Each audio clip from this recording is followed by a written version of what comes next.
Thanks for staying with us. Well, climate change, sex trafficking for the unwilling, child animal abuse, so many stories to be compassionate about.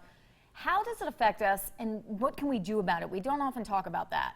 Dr. Melissa Carver is here to discuss compassion overload and why it's so important to have compassion for one another.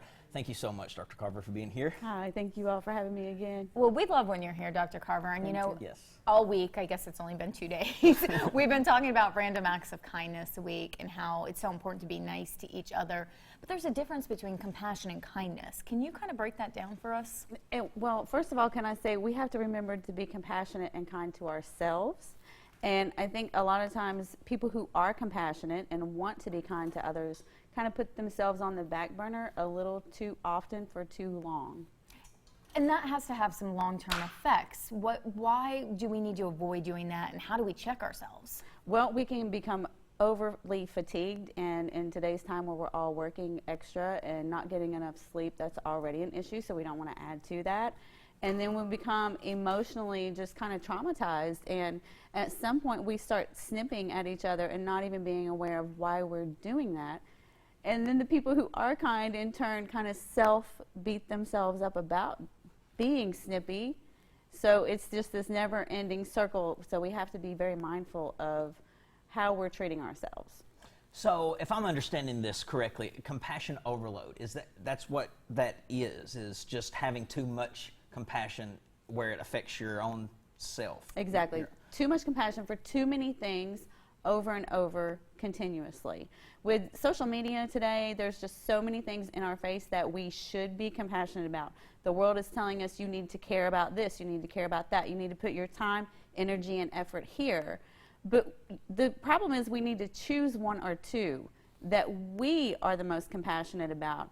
We want to show the most kindness toward. We want to educate people on. Research and education is always fabulous, and I suggest doing that across the board in all aspects, but not taking each one on as our own and being too empathetic.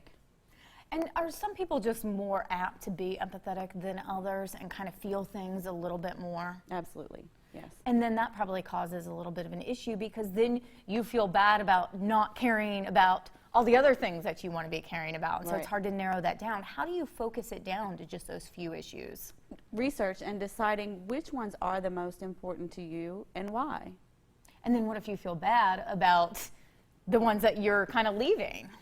Well, that's when you just kind of decide, you know what, I'm just going to give this to the other people that have chose these things for their 1, 2, or 3 things. Gotcha. Is it possible to care too much, though? Absolutely. It really is. I mean, I know that sounds horrible, but when we start neglecting ourselves, we can't pour from an empty cup. We've all heard this, but it's so very true. We have to be compassionate and kind to ourselves every day, just as much, if not more, than other people.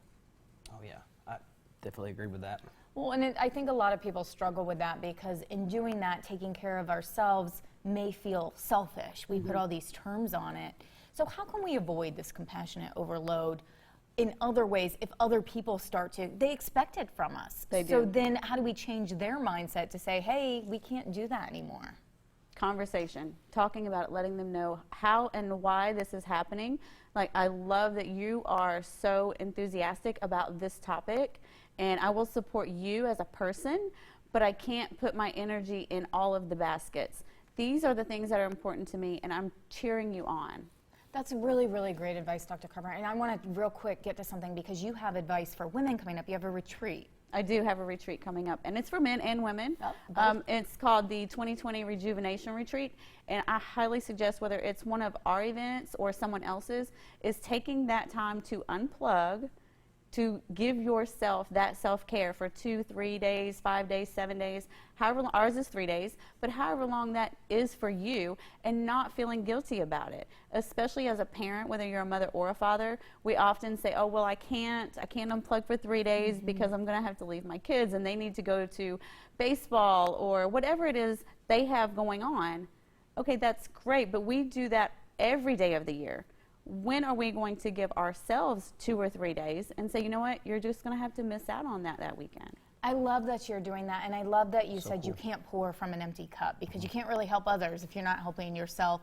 Where can we find more information about the retreat and your services? drmelissacarver.com, and we also have some scholarships for those overcoming drug addiction, and New Circle Auto Sales is helping us do that with giving some of their sales, 10% of their sales for the last 2 weeks of February.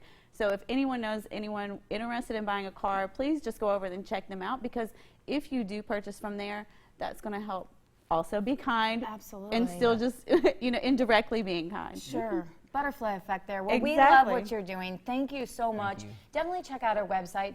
Think about going to this retreat. It's, as she said, it's crucial to take care of yourself.